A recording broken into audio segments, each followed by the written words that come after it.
In today's video, I'm going to teach you how to create a Trello dashboard.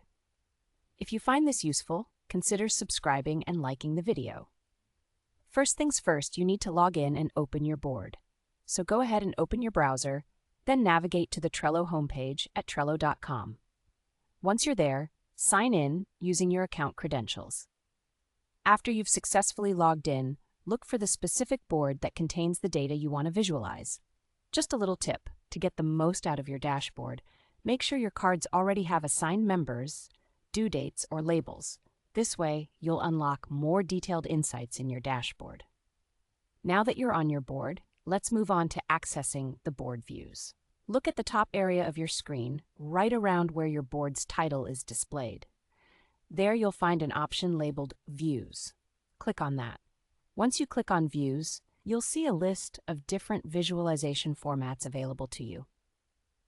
Among these options, you'll want to select Dashboard.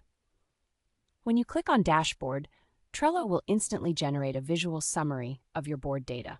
What's great about this is that it will show you various breakdowns, such as cards per list, cards per team member, and upcoming due dates. This is incredibly helpful as it gives you a clear overview of your team's workload and what's coming up. Now, let's talk about customizing your dashboard. You can interact with the generated charts, and you have the option to apply filters.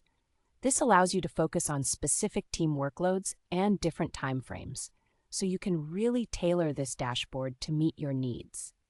Maybe you want to see only the cards assigned to a certain team member, or focus on a specific project timeline. The filters will help you streamline the information so you can get the insights that matter most.